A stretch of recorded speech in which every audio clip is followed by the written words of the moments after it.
If most of you were to ask what my all time favorite TV show is, then most likely you'll get an obvious answer. A cheeky little blue tank engine with a heart that's big and strong. To many of my friends and subscribers who knew me by this point, I have talked a lot about Thomas the Tank Engine and trains each here on this channel, most notably my Great Soda Engines fan series. However, alongside Thomas, I also enjoy watching other TV shows about talking vehicles, such as Tugboats and Aircraft, two of them each, and a movie series about cars. And then there's some others that I also like to watch about talking animals, including a silly old bear, an underwater sponge, some colorful magical dragons, a big bird from down the street, an amphibian show host, and a big red dog, just to name a few. But there's one that I don't see anyone talk about very often. So today, I thought it'll be fun to cover a show, or anime, whatever you call it, given by its genre, that's all about talking little hamsters with big adventures. Hamtaro, or known as Little Hamster's Big Adventures, is an anime series based on the children's storybook series with the same name by Ritsuko Kawai, directed by Osamu Nabeshima, and produced by ShowPro, Shogakukan, TMS Entertainment, and TV Tokyo. The show revolves around the adventures of the brave and childlike hamster named Hamtaro and his other hamster friends, commonly known as the Ham Hams, along with his human owner Laura Haruna and her other human friends. The anime consists of 12 seasons, or 6 according to what other sources claim for some strange reasons, and ran from 2000 to 2006 in Japan, along with 4 movies and OVAs, but we're not going to talk about those here. In the West, most notably the US, only the first 4 seasons and 1 episode from 2 seasons and 2/3 OVAs were dubbed in English and ran from 2002 to 2004. Before I go further into it, let me give a brief history of how I first discovered Hamtaro. For most of my time growing up, even going as far back in childhood, and get ready for an unpopular opinion coming up, but I am not really a fan of anime. And yes, I know there are many others that do like it, and that's fine. But it's mostly because they have several counterattacks and over-the-top edgy stuff that creep me out. Back in the day, I never saw any other programs featuring it like Fox Kids, 4Kids, etc., as I mostly watch PBS Kids, which is comforting to me, though I often watch a little bit of Nickelodeon and Cartoon Network on occasions, and later on Nick Jr. and Disney Channel. The only 2 anime I saw were Pokemon and Dragon Ball, and I never had such good taste for either one of them because I didn't understand the context of each episode or premise, and they never interest me that much.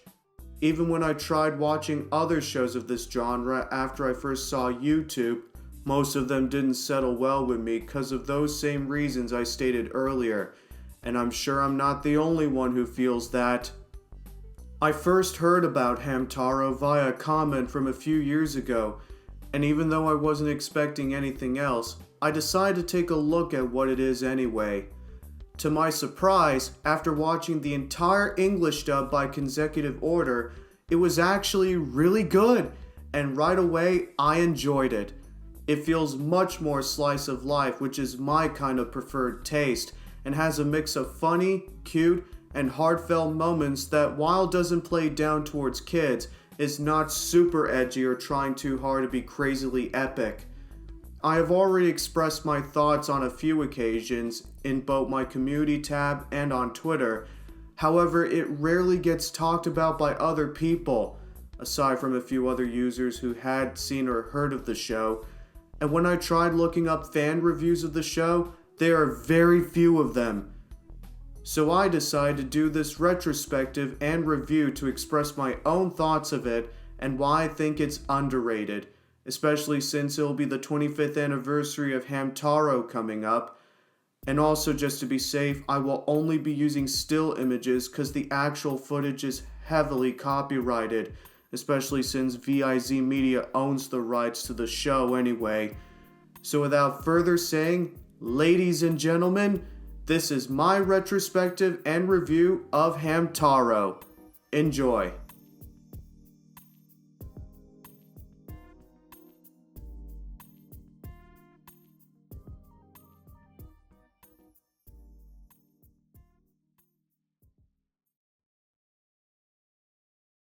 Before we get into the premise, let's take a brief look of the history of how Hamtaro was made. Side note, I don't claim myself to be an expert of it, so if there are any misconceptions I accidentally made, please kindly correct me down below in the comments. Thank you. Hamtaro was first created and illustrated as a children's manga by Ritsuko Kawai. The character in manga made its debut appearance in Shogakukan's second grade magazine in April 1997. You know, the same company responsible for publishing various Thomas the Tank Engine books and magazines in Japan. Due to popular demand, an anime series was created and based on the fourth manga from her Hamtaro series about hamsters in a pet shop that play games when it is closed. On September 15, 1999, a direct-to-VHS OVA called Tatoko Hamtaro Anime Doshu was made and consists of 4 short episodes. However, instead of Laura, the human girl in this one is named Natsumi, and the characters have very different fur colors and styles of clothing. Even a few characters like Stan and Boss were not created at the time, thus they didn't appear. For unknown reasons, this VHS release was undocumented for many years, possibly not properly released in retail stores. Its main form of distribution was through the Shogakukan learning magazines via mail order for only 1,200 yens, and only 1st to 6th grade levels were eligible to purchase the tape that comes within the respective magazine. Additionally, Shogakukan reportedly gave out free copies of said VHS to its employees who had children of elementary school age. In 2017, admins of the fan site Ham Ham Paradise acquired a copy of the VHS after nearly 20 years of being lost.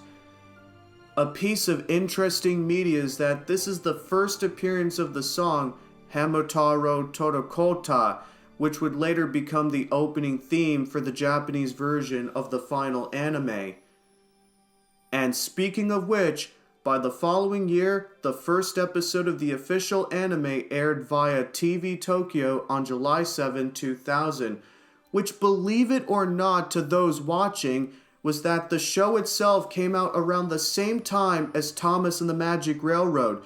The second episode aired 7 days later on the same date as the latter's UK theatrical release. Yeah, I too was very surprised to find out both Thomas's first film and Hamtaro were not just released in the same year, but in the same month as well. 2 years later, it would air in the United States via Cartoon Network on June 3rd, and 2 months later in Canada on YTV on August 5th. Which for the former again shares the same release date as Series 17 of Thomas the Tank Engine in the UK, only 11 years later. I think we're onto something here, don't we? So with that out of the way, let's dive deep into the premise of Hamtaro. As stated previously, the series revolves around the daily life of the title character himself, Hamtaro, an orange and white furry hamster who is owned by a 10-year-old girl named Laura Haruna. In the first episode, which is also called Hamtaro fun fact, they first moved into a new house in a town called Mitsuhashi, which fun fact also shares the same name with a real town in the Yamato district of Japan. It was strangely not named in the English dub, but whatever. Curious and naive by nature, Hamtaro ventures out of his cage, crawling behind Laura's bed, through a wall of the house which he dug into, and down through a drain pipe into the front yard outside. It was there he meets Oxnard, a gray and white hamster who lives next door opposite and belonged to Kana Iwata, who Laura meets when she was browsing for a new journal before their first day of school together.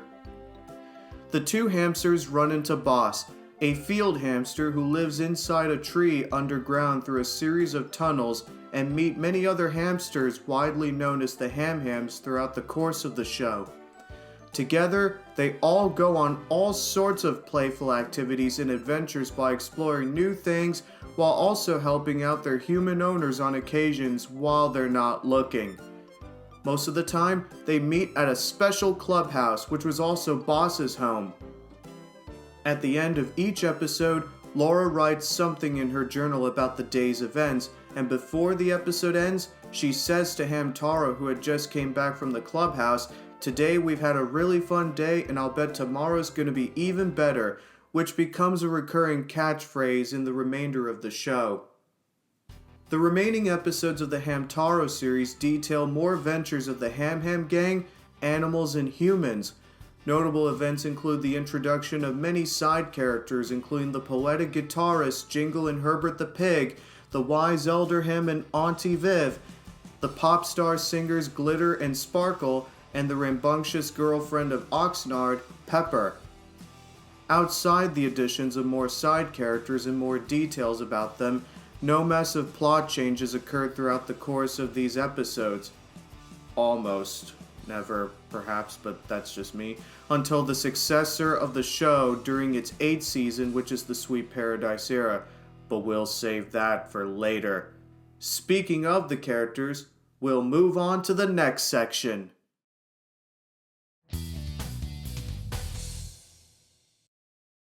Now, there are a lot of characters in Hamtaro, which includes main, supporting, and minor characters. And when I mean a lot, I meant many. However, I can't look over nearly every single one of them, because then this video will take too long, and for some that don't appear in subsequent episodes again, there's not that much to say about them. That goes for minor characters too. So I'll be going over the defined ones that are the hamsters and animals, and the humans they belong to. Get ready, folks, cause it's gonna be quite a list. We'll start with the titular character, Hamtaro, owned by Laura Haruna. He's a happy and energetic little hamster who lives out each day and is always there to lend a helping hand. Often seen as the real leader of the Ham Hams, Hamtaro cares deeply about others and is selfless and kind to everyone he meets.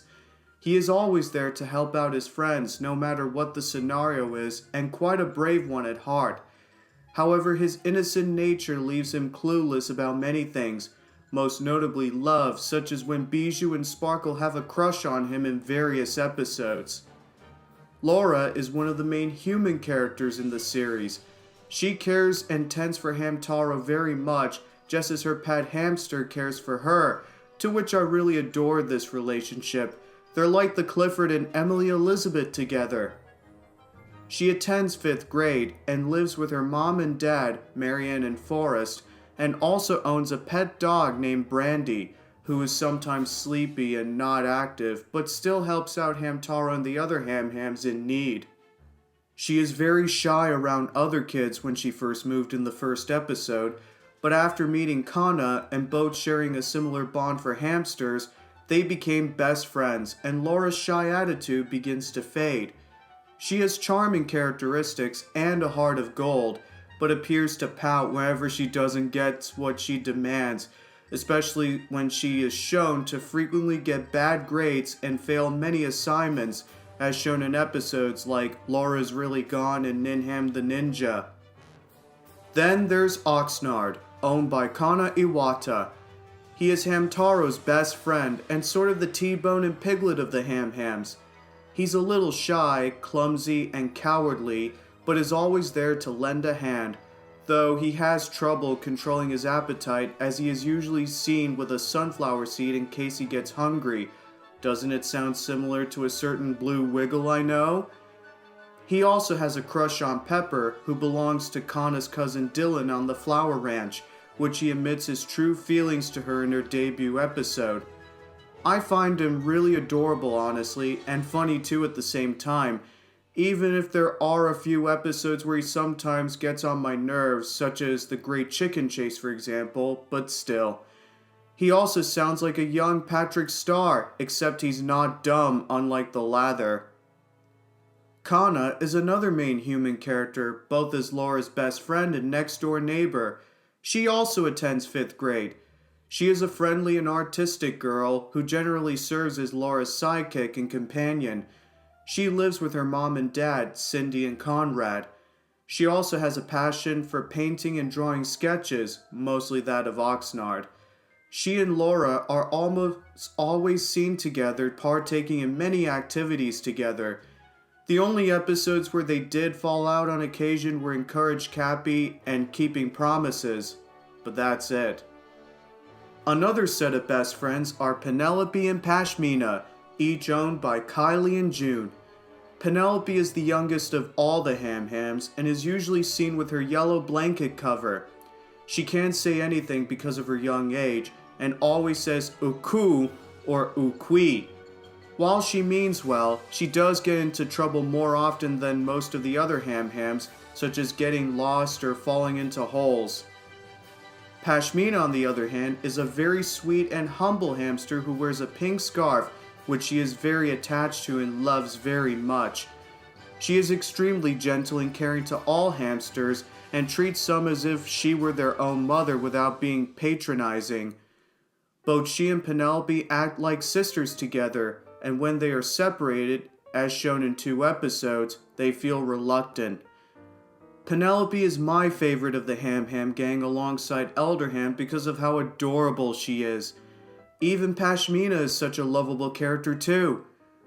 Kylie and June, like Laura and Kana, are also best friends and attend 5th grade, though they do appear in a majority of several episodes, but not nearly that much even towards the end of the series.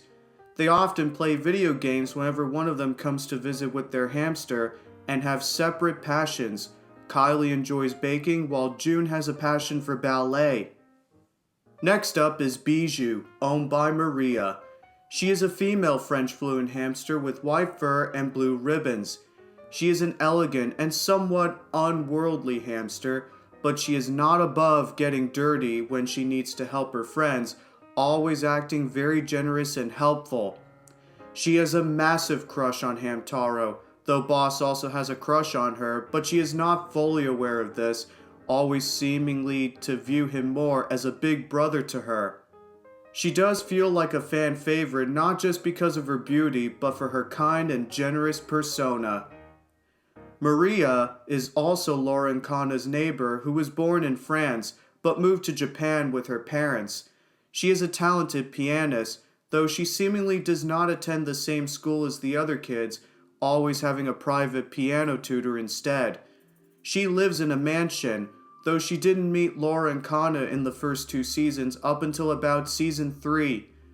Alongside Bijou, she also owns a pet puppy named Princess, who is very energetic and lively, and often likes to chase Hamtaro and the other hamsters, though it's only because she wants to play with them. The next main Ham Ham character is Boss, a wild field hamster who wears a helmet and carries a shovel. He and Hamtaro, also being best friends, have a crush on Bijou. He often tries to look like he knows everything, only to have it backfire in his face later on. He does have a bit of a temper, but he is very dependable, courageous, and nice, even shy at times. He also has his own insecurities too, such as being prone to being seasick. He lives in a tree in the park, which would later become a clubhouse for him and the other Ham Hams. Boss is a great character and all. While he does tend to be a little bit of a douchebag in a few episodes, he is still a strong character nonetheless, even as far as coming out on top in a bunch of cases. Another character in line is Maxwell. He is an intelligent hamster who knows many facts. A book-smart hamster and a voracious reader, the Ham Hams go to him for knowledge of the world around them. He is owned by a family who runs a bookstore, which later on in the undubbed seasons we later find out is the daughter of the family, Yumi, who cares for him most of the time. He has a crush on Sandy, and the two later became a couple. Fun fact, he is also Kawaii's favorite character, which is no surprise. Speaking of Sandy, She and Stan are up next. They are twin hamsters with tiger stripes and each owned by Hillary and Noelle. Sandy is a sporty young girl ham ham who carries a ribbon. Her interests in rhythmic gymnastics have been greatly influenced by Hillary, who is a gold medal gymnast. She has a crush on Maxwell. As for her brother Stan, he is often caught flirting around with the other girl hamsters. As a result, he can be somewhat of an annoyance to the other boy ham hams, especially Boss, Howdy, and Dexter. Despite this, he does have some heart in him. Initially, he and Sandy were separated as shown in episodes 13 and 14 after Noelle, who had a crush on Hillary, offered to take care of one of her hamsters, but were soon reunited. He is often seen shaking his maracas or riding his skateboard. In the undubbed seasons, he seems to have a crush on Flora, the nurse pet hamster of the veterinarian, Dr. Lion. I really like Sandy because of her sweet gymnastics nature, especially when she and Maxwell are together.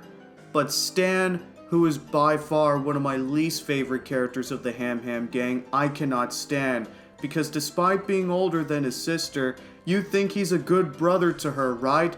Well, technically not. But hey, that's what all siblings are, cause it's a common thing between them. And then there's the argumentative duo Dexter and Howdy, each owned by Curtis, Goldie, and her son Zach. Dexter is a short, well-educated hamster who is always smartly dressed and ready to help. He wears glasses and a red bow tie. His owner, in fact, runs a glasses store. Meanwhile, Howdy is a lower-class, joke-loving hamster. He lives in a convenience store opposite with his owner Goldie and Zach Houston, along with their pet bird Tattles. He is infamously known for cracking terrible jokes and puns at every opportunity. Ironically, most of the few times he is laughed at is when he isn't trying hard to be funny, and the Ham Hams instead take it as a joke. He and Dexter are always bickering, which also derives from their human owners too, as seen in the reconciliation. They even fought with each other over the affections of Pashmina, who they both each have a crush on, as shown in a few various episodes, but they are still longtime pals nonetheless. Like Stan, Howdy is also another least favorite character of mine because of how cruel his jokes are, minus the Rebelto one. Plus, his persona and English voice is a weird mix between Mater and Gopher combined. Dexter I can easily tolerate, though he was average at first, but I soon grow on him just a little. Panda, owned by Mimi Iwata, is another main Ham Ham member. He is the sweet and gentle-natured builder/carpenter of the Ham Hams who built and repaired many things throughout the show's run, including the Ham Ham Fun Park and the Ham Ham Train, for example. Mimi's parents own and operate a woodworking shop in their house, meaning Panda always has access to construction supplies. Meanwhile, Mimi, who is also Kanna's second cousin, along with her siblings Max, Josh, and Tina, is a kindergarten grade student and the only major human character who can talk physically to the Ham Hams, though the truth behind the hamster's talking abilities are inconsistent across episodes, though for Mimi, being able to understand them could be the fact that she is too young to understand that the Ham Hams shouldn't be able to talk to humans, aside from Gabriel Black in one episode for some strange reason. Even Laura, Travis, and Glitter can talk to the Ham Hams, but only in the dream episodes. The last member of the Ham Ham gang, sort of, is Cappy, owned by pet store owners Kip and Sue. He has a passion for hats and loves to put on different things on his head, most notably a giant pan. While he loves his home, he does not like being spoiled. He also looks up to Boss due to his independence as a field hamster, as shown in Courage Cappy. He is also best friends with Stucky. Then comes two more of my least favorite characters alongside Stan and Howdy, Sparkle and her owner Glitter, who were very spoiled pop stars. Sparkle did not like any of the Ham Hams at first, but gradually became very attached to them in the undubbed seasons. She also fell in love with Hamtaro and is often a rival to Bijou because of that. Glitter, on the other hand, is very arrogant and mean-spirited who usually tries to get her way. She falls head over heels for Travis and has a bitter rivalry with Laura because of that, despite her being taller than Glitter, but that's just me. Even June despises her because of her spoiled persona until that was all settled between them in Pashmina's transformation. In the undubbed episodes, that rivalry still maintained, though like Sparkle, she becomes a bit more humble, sort of. In my opinion, while I don't have that much to say about Sparkle other than she's annoying, but Glitter is one I just love to hate because of her attitude, especially in Popstar. But I will say she does represent one thing in that particular episode because it has a great message to teach kids that not every celebrity is a nice person outside the spotlight. I mean, in real life, there are times where some famous idols are even rude to their fans. While they may seem polite and sweet on camera, but when seeing them, their true colors really show. Doesn't that remind me of a certain pair of TV stars on Liv and Maddie I know? Up next is Travis, one of Laura's main human friends, and the school's best soccer player. Although he does not own any pets, he is still friendly with the Ham Hams. He is most popular with the other girls at school, most prominently Laura and Glitter as discussed earlier, though he wasn't interested in romance and gets overwhelmed by it. It is hinted, however, in some episodes he may return Laura's feelings. From that little bio of him alone, he does remind me a little bit of Beck Oliver from Victorious. And here we have my all-time favorite human character of the whole show, and probably the best character in my opinion, Roberto Arvello. He is also one of Laura's classmates and one of the school's soccer team players. He is a very shy boy when first introduced and rather arrogant, which results in him arguing with Travis and Laura sometimes.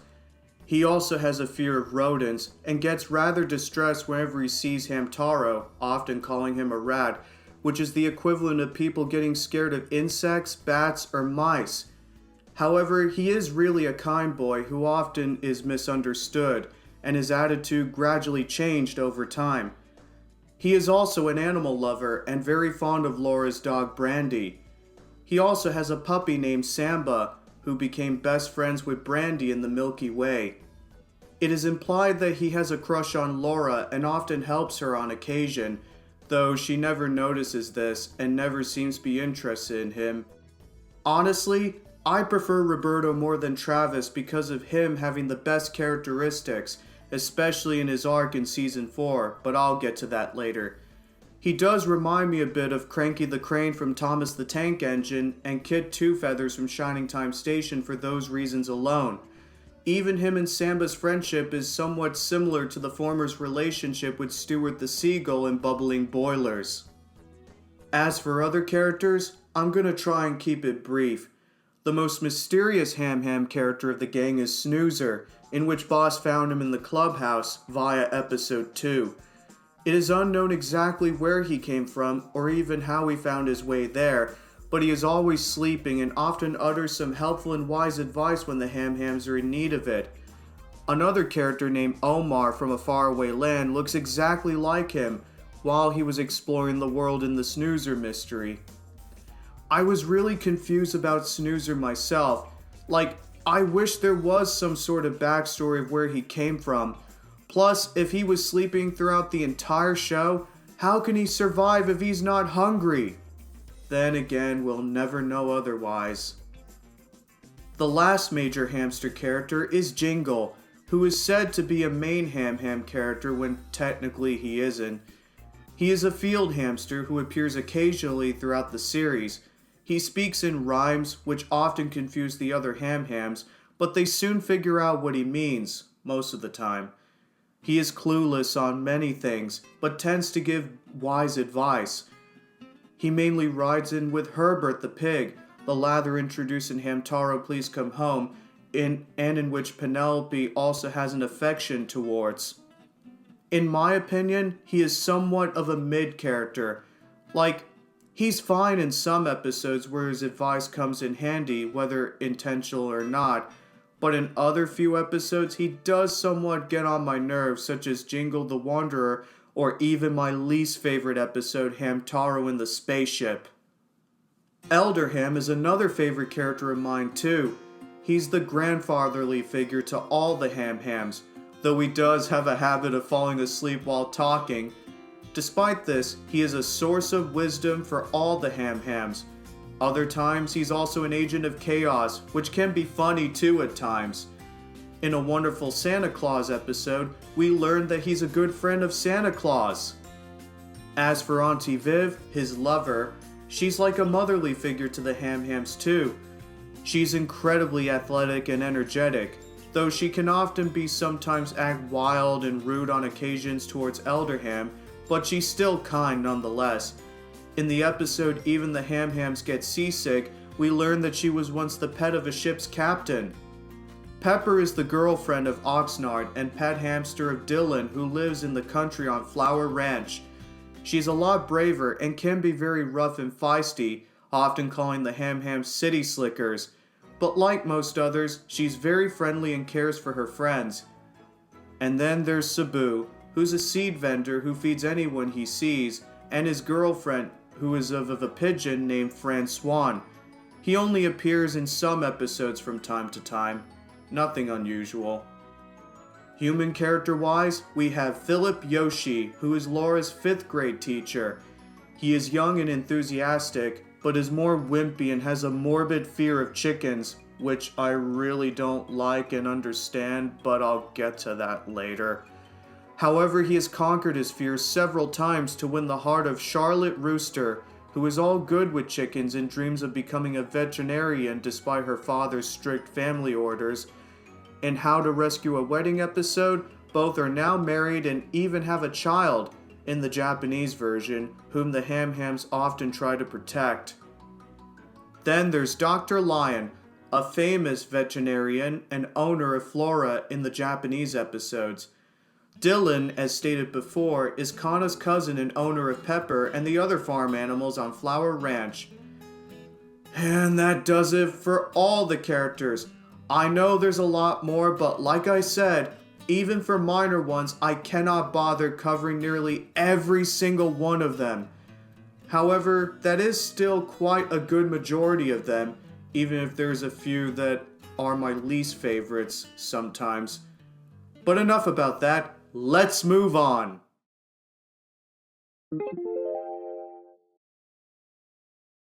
Unlike most anime shows, Hamtaro is one that isn't trying too hard to be overly epic or edgy, and as a result feels a lot more grounded in tone by its slice-of-life stories, whether it be adventure, heart, humor, family-oriented, etc. Other times, even some episodes have groundbreaking stories and morals that aren't shoved down our throats and are worked intelligently, despite the same ending scenes of Laura writing in her journal, but still. Even before production was started, Kawaii was asked to give her thesis on the show, which was that the Ham-Hams had to always promote the same message: non-violence, teamwork, cooperation, and sharing, which was also done in other kids shows in the past. The writing of the show is really good. In a lot of ways, reminded me of some aspect to others like Thomas the Tank Engine, for not just the common varying tones, but for how the Ham-Ham characters, being animals, don't always have the same knowledge of the world around them that humans do, such as circuses, popcorn, outer space, floppy disks, China dolls, birthdays, how an office works, etc. Its premise also reminded me of Clifford the Big Red Dog, for how it focuses on not just the hamsters, but also the humans and animals too, because it's an ensemble cast. And even those underground tunnels leading to the clubhouse and other areas is similar to the ones in Fraggle Rock. One interesting trivia about the Ham-Ham characters is their subtle movements. Whenever they walk or run, they repeat words like bada bada or tiki tiki, at least I believe in the English dub. Other times they go cushy cushy whenever they're around their owners. When they sniff, they go hiff hiff, and whenever they're asleep, they utter zoo zoo.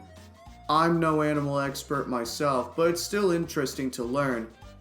There's also some character arcs and world building in the show too, such as Mr. Yoshi and Charlotte Rooster's romantic relationship first brought up in The Great Chicken Chase in Season 2, and then after a few episodes of building upon the other, they finally ended up getting married near the end of Season 4. Speaking of which, I like to spotlight 2 episodes that are each a favorite of mine that I highly recommend from each dub, English and Japanese.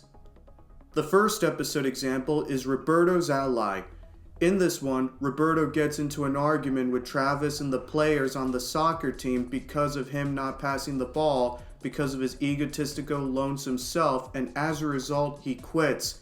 He comes across Brandy while walking down the street and Marianne Haruna, who is good friends with his parents, and immediately becomes very fond of him. Meanwhile, the Ham Hams, knowing that Roberto is a kind person who truly loves soccer, decided to patch things up between him and the other team players. On the day of the championships, the Ham Hams lead Roberto's soccer ball that bring him to the field, though no one seemed to notice him at first due to him sitting on the bench for about a few minutes, until Marianne and Brandy, who happened to be passing by, arrived on the scene to the surprise of Laura, Travis, the Ham Hams, and everyone else in the crowd. The episode ends with Roberto and Travis apologizing to one another, level the playing fields, and the former back on the soccer team as a now changed character and respected person. I love this episode for how it dives deep into Roberto's character arc. While he had a main role in the previous season he first appeared in, both that and the Christmas episode, however, were his only 2 appearances, and that was it. However, in Season 4, where this episode is featured in, he's actually more layered and humanized. Yeah, pun intended. He feels insecure and lonely, and as a result often blames his own shortcomings out on others to hide them, even though he didn't mean it. It was only after he met Brandy he becomes a sympathetic person, and that's something most people relate to whenever they had social issues. What's more is that they continued this character arc, where in the episode Who Stole My Shoe, also in the same season, he got a puppy named Samba, and in the Milky Way as well. Also, his banter with Laura is so funny to watch, because while they're both shy characters, they often get on each other's nerves, though they do clearly care for one another, especially in Ham Romance, where he asks Travis to hand back her handkerchief off screen. He really starts to become one of the main 6 human kids now. The other episode I also like to share light on is What Will Become of the Clubhouse, or the alternate title Doomed Ham Ham Clubhouse, which I just saw while writing the script. In this episode, Hamtaro and the Ham Hams, along with Laura, Brandy, and Marianne, noticing some people that were about to dig up the tree above the clubhouse, along with an arborist, which I can't pronounce his name right, who understands both trees and animals. The Ham Hams, fearing the worst, decided to protect the clubhouse no matter what. Meanwhile, Snoozers seemed to have disappeared at the beginning prior to the action going on, to which he was later found out, where he had been sleeping up on the tree's branches, most likely knowing and sensing what was going to happen. After many attempts of scaring the people by making the tree tremble, the arborist, who just happened to notice and found the tunnel at the Ham Ham Clubhouse, believes the tree is still going strong enough for more years to come, much to everyone's relief, including the Ham Hams. This episode really exemplifies trees and nature as a whole. They may be non-sentient, but like all aspects in life, especially machines too, needed to be treated with care even as time is old. There have been a few other times in media where characters who were nature lovers often protest to prevent trees from being cut down. Sometimes good, sometimes bad, but depends on the way they are written. But here, it actually works naturally in many ways, but it's too much to talk about. But to keep it simple, I love the determination of the Ham Hams and Boss trying to protect the clubhouse, the very place they have built since episodes 2 and 3 of Season 1. And that, along with the tree itself, has been around here for a very long time. Also, the arborist is a really interesting character, and the scene of him discovering the clubhouse near the end before rehydrating the tree tells me he must have been aware that it belongs to the Ham Hams, or someone else, because he probably may not know of them either, but hey. In a way, he reminds me a lot of Elvis the Repairman from Shining Time Station, where he was aware of the jukebox band's existence, and he is also the one that helped save Billy's Fluke and Mr. Conductor's whistle before Schemer sold them off each in a so-called auction sale. While I can't understand Japanese too well, but as long as they have English subs, which is in this case, it does, it's really enjoyable to watch, and the voice acting is pretty solid, even though I gravitate more towards the English dub, but still. And then there are other episodes that aren't afraid to go a little more deep in terms of pulling on the heartstrings, but in a more subtle way without being sugar-coated, like Hamtaro Please Come Home, Boss Runs Away, I Love My Grandpa, In Search for the Pendant, Maria's Memorable Book, etc. But one of them that really shed me a tear is Farewell Bijou, where Maria's parents were planning to move back to France with Bijou being taken along with them, much to her shock, along with the other Ham-Hams. So they all decided to host a farewell party for Bijou the day before she left, with songs, presents, and memories. Even Boss got emotional too. Of course, being a kid's show as well, it does have a happy ending, where Maria's tutor convinced her parents to stay, and Bijou and the Ham-Hams are happy to be back together again. The moment how the Ham-Hams care for Bijou is just so wholesome, and so sweet that it nearly made me swell up on the inside, combined with the flashback of Come Out Bijou where Hamtaro first helped her out of her mansion when inviting her to join the clubhouse. Despite me praising the writing for the show, that doesn't mean that I have a few gripes I had with it, cause like any other TV show, it's prone to having flaws. First mention I want to talk about are the episodes. There are a lot of goods and some mediocre ones. Sometimes in the same season, believe it or not, there would be 2 episodes with a similar theme, sometimes rehashing plots from the previous or lather episode or season. Examples being Hamtaro getting lost and Laura getting worried sick in Season 1, Mr. Yoshi's mother telling both her and Kana a scary story in Season 3, or the Ham-Ham group being confused and scared when they first learn about outer space. The former part of Hamtaro missing in the sunflower field, I do not mind, though Hamtaro Please Come Home feels a lot more grounded because of how serious and dire the situation is. However, I mostly prefer Ghost Mountain and Milky Way because for the other 2 episodes like Abominable Snow Woman or Hamtaro and the Spaceship are not only bad, but also retcons the character development each one has, or can get very annoying. If they used another character for this, I would have been fine by that. Then there are the Dream episodes. Now, I know there are a lot of people who may enjoy them, and that's fine, but for me, I'm not really a fan of them. Like, they're not bad, and they do have their moments. However, they kinda interrupt the flow of the season, especially because how they're often placed near the end as the season finales. I could think of other better episodes to cap off each season on a high note, like Merry Christmas in Season 1, In Search for the Pendant in Season 2, and in A Wonderful Santa Claus in Season 3. Sometimes there can be filler episodes that are either mid or eh. Then again, other shows like Thomas also had the same problem in the later seasons, so it's nothing new. Season 1 may have some minor hiccups, however that was intentional because they were just slowly world building the show and its characters naturally.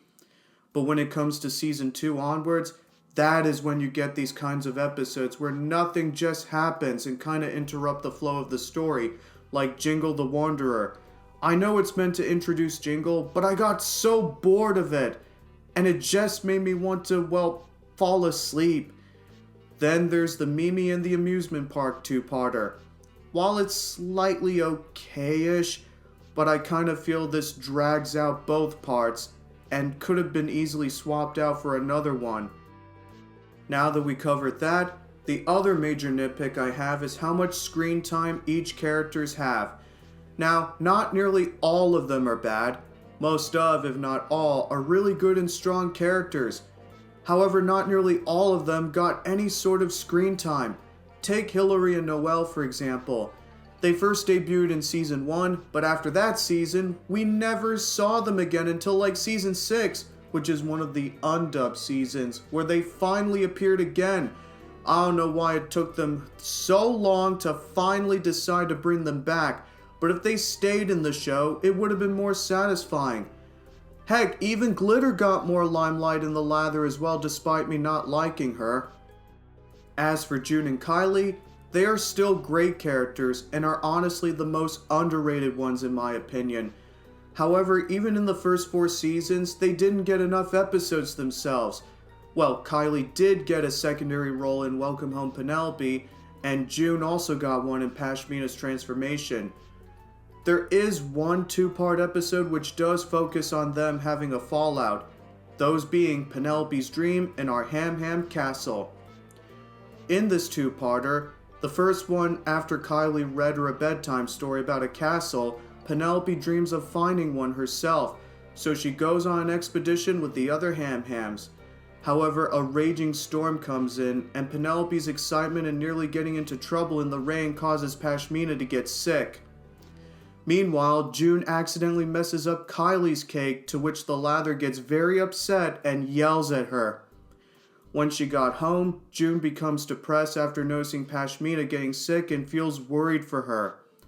Meanwhile, Kylie feels bad about yelling at June while Penelope is racked with guilt, believing it was her fault for what happened to Pashmina. In the second part, both characters made up when Kylie came to June's house with Penelope after hearing what happened to Pashmina. The episode concludes with the Ham Hams building a castle for Penelope and Pashmina, and all had a great time playing knights and princesses. This is the first episode of the remaining seasons I saw, uploaded by Santanas Cat here, and right away I loved it. It really explores not just Penelope and Pashmina's sisterly bond, but also June and Kylie. I honestly believe this 2-parter could have been easily placed in either seasons 2 or 3, because I feel that placing it here in season 5 feels very late in the game. I also wish both girls joined Kana and Laura on their road trip adventures in episodes like The Baby Goat or The Haunting. I still like The Lather, don't get me wrong, but I feel they have way too many spotlight episodes, for better or for worse. Can't say the same for other characters like Mia, who only spoke in one episode and then gets reduced as a background character for the remainder of the show. Another major nitpick is just random, but the way some of the animals are portrayed in this are just uncalled for, those being the chickens. I'm sorry, but not all chickens are that bad in real life or in any other TV show. But here, they just label them in this show as if they are malicious creatures that like to attack you. Those baby chicks are no good either. Also, I really don't understand the whole ordeal with Mr. Yoshi's deadly fear of them. Like, we don't even have a backstory on why this happened. Like it was all left to our own interpretations. So if he were scared of them, then why does he freaking keep them at the school? Was it the principal's chickens? Are they his chickens? I don't know. Guess he should have called on Mrs. Tweedy to do something about them, eh? Oh well. But that's it! Those were my only criticisms! And now I like to discuss the white elephant in the room. I didn't want to come to this, but I want to give a brief talk about the Sweet Paradise era. To those that don't know, that said era is a revamp that came right after the so-called original finale called I'm Parting Clubhouse, which I never bothered to watch because reading the description feels like another rehash of 2 other previous episodes. Like, I don't know how many other people who are fans of this show ever feel about this era, but for me, when I saw a little bit of the footage of it, it feels like I'm on some weird acid trip that comes straight out of a Bwaba fantasy sequence, if not worse. Not only that, but this era also introduces 3 other characters that became mainstays, those being a transfer student from America called Mindy and her 2 other hamsters named Lapis and Lazuli. I may have just butchered that are apparently magical hams from another world and live inside a candy house that's full of atrocious stuff going on. In my opinion, they're not really great characters. Mindy feels like a Mary Sue type, and those 2 other hams didn't really fit. Like, it just takes very much less screen time away from the other characters. Well, not nearly, but still. Sorry guys, but that's just not my taste. The same goes for the movies and OVAs. The reason I never watched those is because of one thing. The humans never got enough screen time. Like, this may seem ridiculous, but it's true. I skimmed through nearly a few clips of them, and not even the main human kids got an amount of limelight in any of them. As I said before, this may be about the Ham Hams, but it's also an ensemble cast, and the humans and other animals are integral to the main show, and it has always been that way. Don't have anything else to say other than that's totally it. In spite of those nitpicks, the writing for Hamtaro, for the most part, is still good and at least consistent within its continuity. And even with those minor faults, those can be easily ignored, and when most of its episodes are good or memorable, they can still indeed outstrip the bad, just like any other TV show for that matter.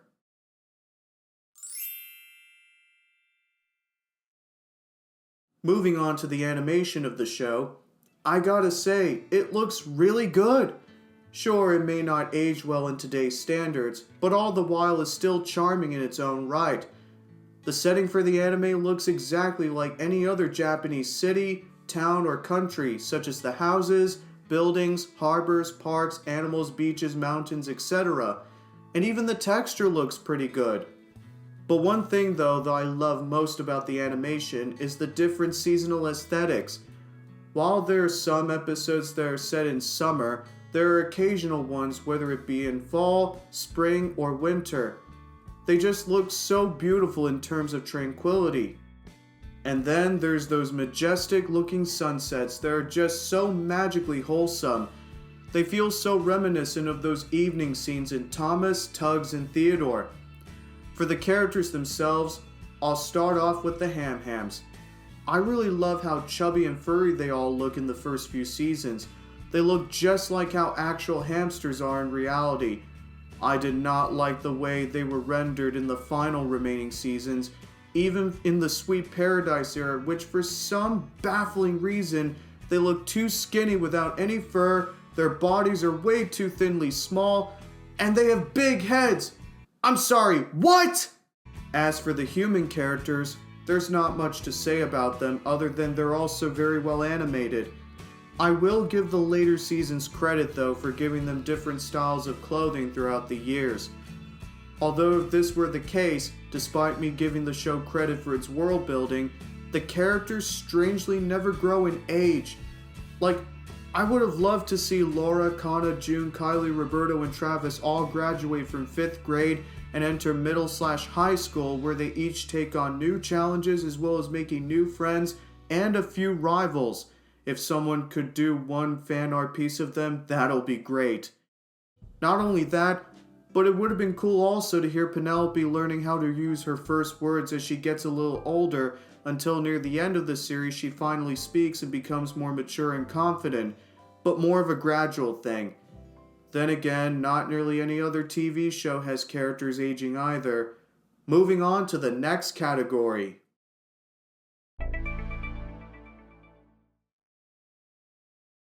So I will briefly discuss about the merchandise sales cause there isn't that much thought to give about each and every one of them. Ever since the anime launch in 2000, the franchise 2 years later generated over $1 billion sales in revenue. Those pieces included plush toys, licensed stationery figures, trading cards, CD soundtracks, and educational video games and PCs. In 2021, Nendoroid made a custom Dimension Hamtaro figure, and I gotta say, it does look pretty accurate to what was seen in the show. The only human characters I could find online that were made in merchandise were these Epoch figures of Laura, Kana, and Maria. In terms of home media releases, the entire Japanese dubbed episodes were released on VHS and DVD, though there are two different types of releases. One that are retail versions for commercial sales, and the other are rental sales for use in rental stores. The latter is pretty more common to find today. For the English dub releases in Canada and the US, There were only 7 home media releases with the first 18 episodes in total, while Australia had the first 36. However, not nearly all the dubbed episodes were released fully, and the only way to find them in this sort of medium is in Malaysia via VCD. They had all the 104 episodes with the English audio, however the video quality is rather poor, which is also evident when you find those on Internet Archive. This is a common thing with a few other shows like Theodore Tugboat or Shining Time Station. They had a few episodes randomly released on VHS or DVD sometimes, but the entire series was not fully released, and the only way to find the remaining episodes is through YouTube, Dailymotion, or any other video site for that matter. Now it's time for me to talk about the different dubs of Hamtaro and how well it performed in each country. In its home country, the series itself performed well in Japan, along with Italy and Hong Kong, just to name a few. However, for the English dub, it wasn't as popular over there than it could have been. Now, I can't go further into detail about this, so if you want more information about its English dub history, I highly recommend watching Atmos-Fierce's analysis video called The History of Hamtaro and Why It Failed in the West. Link in the description below. But to keep it concise, when it first came to the States, it first aired via Cartoon Network and was slapped on Toonami, which was more of a programming block for action shows, and feels sorta out of place for a cute hamster series. Not only that, but that aired at a very poor time when children are still in school, and as a result, the amount of viewership is very low.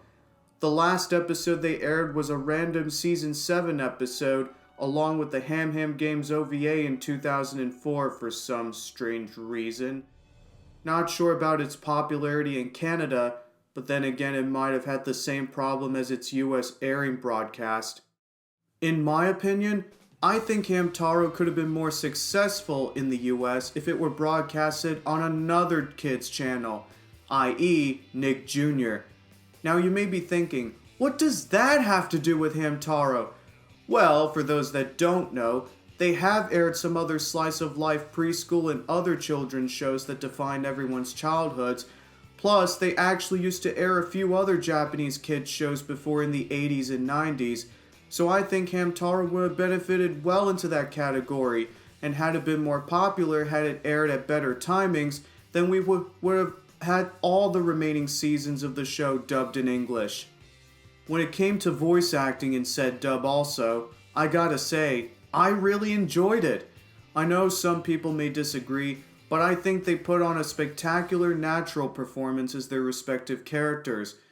The voice recording is all done by Ocean Productions in Vancouver, Canada, and to those maybe watching, you might be surprised to hear some familiar voice actors from other TV shows, movies, or anime that are also favorites of yours, which includes Chantal Strand, Tabitha St. Germain, Jocelyn Lowen, Matt Hill, Paul Dobson, Kathy Weselak, Nicole Oliver, Samuel Vincent, Scott McNeil, Kelly Sheridan, and even Shiara Zani as the titular character himself, Hamtaro. While I appreciate the Japanese version as well, but in my opinion, again, the English dub has much better writing, because there are some aspects of the former that come off as rather strange, but again, to each is their own. One peculiar difference about the different dubs of Hamtaro is the music. The Japanese soundtrack, first heard in the 1999 OVA, had most of its songs being carried over into the 2000 anime series, including the main theme song as stated previously that was first composed by Kawaii but slightly rearranged, all of which was done by musician Motoyoshi Iwasaki. The Sweet Paradise era would feature a new selection of music, but utilizes the same track being used. The English dub, however, features almost an entirely different soundtrack, with the exception being the end credits that is from the Japanese version. This included 2 new opening theme songs for Cartoon Network and YTV called It's Hamtaro Time and Hamtaro. The 3 main music composers credited for said dub were John Mitchell, Tom Keenelside, and David Iris, though the first opening theme was composed by Craig F. McCaw. As a majority of regional dubs are based on the English version, most of them also use the same English dub soundtrack. Not only that, but most of its background music also predates its English dub, being utilized in other Ocean Studios and TMS Entertainment productions since the early 90s, including other shows like Spiff and Hercules and Billy the Cat, for example. The actual names of the English tracks are largely unknown and never released on CD, possibly for obvious reasons. However, one track used towards the ending of the Ham Ham games was reportedly released on one of the lead composer's websites, in which it was titled, "Here Come the Good Guys." Listening to the soundtrack in both dubs sort of reminded me of how Thomas's music in Series 7 was changed when it came to the US, during the year Hit Entertainment bought the rights to the show. The English soundtrack does sound pretty good, however for the main theme itself, I do prefer the first one. The second theme song I am not particularly a fan of due to it sounding more like a pop-style song. Again, I know that said theme tune has its fans, which is also fine. The Japanese soundtrack, on the other hand, does sound great in its own right too, and there are a couple of music pieces that I really enjoy. Overall though, the music in each dub, no matter how different they all sound, are still great to listen to.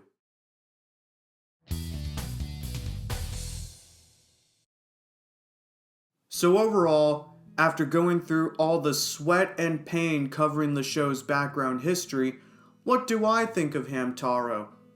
Well, I really loved it. As someone who isn't a fan of anime, as stated before, this slice of life show really opened up my eyes. But again, I can only make it as an exception as being the only anime show that I'll ever watch. Was it perfect? Well, not really, but as I said, every TV show has its own unique flaws, whether good, okay, mediocre, or somewhere in between. There are a few filler and awkward episodes sprinkled in a few areas, but at its core, they still have some great gems and bangers in most cases. Watching those cute little hamsters get into all sorts of wacky hijinks, whether or not it be with their humans or on their own through everyday life and exploring new territories and places. The characters themselves are quite memorable too, almost if you count a few, and never fail to give me a chuckle with funny antics or make me tear up through down-to-earth moments that pulls on the heartstrings. So in my opinion, I can wholeheartedly say Hamtaro is another good kids show, or anime, and is number 9 on my favorite TV shows list. Again, not the best, but still manages to capture the hearts of generations of viewers watching. I'm only sad that it didn't get as much popularity in the West as it does in Japan and a few European countries. Heck, I'm surprised that VIZ Media, who currently owns the rights to the anime, didn't bother to re-release it on DVD. I would have killed to see a complete DVD box set of the first 4 seasons, maybe for its 25th anniversary next year, just like how Thomas got a complete series release with every season of the show, at least in the UK and Australia. I certainly didn't know about the show's existence prior to 2023 when I first saw it, and when looking at my occasional posts on YouTube and Twitter, I don't see that many people talk about Hamtaro, aside from a few occasional users here and there. And come to think of it, part of me believes that the other popular anime franchises like Sailor Moon, Pokemon, etc., which I don't prefer watching for obvious reasons, is what overshadowed Hamtaro. Even other recent shows in the new decade like Amphibia, The Owl House, and even Bluey have much bigger fandoms. And when I see them do talk about Hamtaro, they only discuss the video games, which I'm not surprised. Which goes without saying, however, you cannot watch those said games without watching the anime itself. The word I would describe Hamtaro is not only underappreciated, but more of an underrated gem. That said, I would love to see a revival of Hamtaro. And yes, I know there might be other people who would reject that, I'm aware, and I will admit I'm not someone who's keen on reboots myself in terms of its structure and writing. I'm looking at you, all engines go! But there are a few good reboots that take all the aspects from the original and while sprinkling in the new stuff, also try to make it more of a love letter to the fans. And in this case for Hamtaro, part of me thinks it deserves one. My only main concern is how they would do it. Either have it from where it left off from the original show's end, or maybe a retelling of the 2000 series but with new things added. Either way, we'll never know. But then again, that's the way of the world is right now. And speaking of ending, there are two separate finales in the main series. One in the original, which is what I already discussed, and the other being 2 episodes from the Sweet Paradise era that concluded the entirety of the anime where all the Ham-Hams come together for a wedding between Oxnard and Pepper, as well as Travis moving away to a new town with him and Laura having one final goodbye. To be honest, I really can't think of which finale would have best suited for a closure to Hamtaro, but if I were to choose one, it would definitely be the latter, because it provided a much better closure to the characters and their universe, though it could be easy to have it placed within the original series instead of just being put in the Sweet Paradise era. Just pretend Mindy and the other 2 hamsters don't exist. With that also being said, I highly recommend Hamtaro to anyone who hasn't seen it yet, but only the original show first before watching the games. You can view the show in either way possible, whether it be one of the spotlight episodes that I just talked about in the writing/story section, or if you prefer to watch it by consecutive viewing starting with the first season, go right ahead, cause that is exactly what I did for the latter part. However, I would advise you all to not go near the Sweet Paradise era, and even if you were curious to know for those watching, that's fine, but please watch with discretion.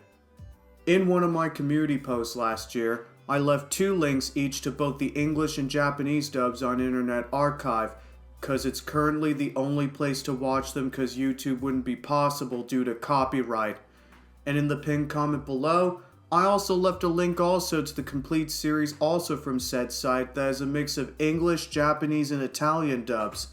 However, there are some episodes of the latter that don't have the English subs, which can make it a little difficult.